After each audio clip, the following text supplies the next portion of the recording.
அரியேனே சிவனே உன்னை போற்றிட, அரியேனே சிவனே உன்னை போற்றிட, அறியாமை அறிந்தே என்னை ஏற்றிடு, அறியாமை அறிந்தே என்னை ஏற்றிடு.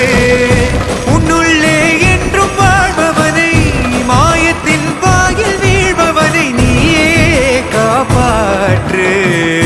என்னை ஆளும் சிவனே உன்னை போற்றினே.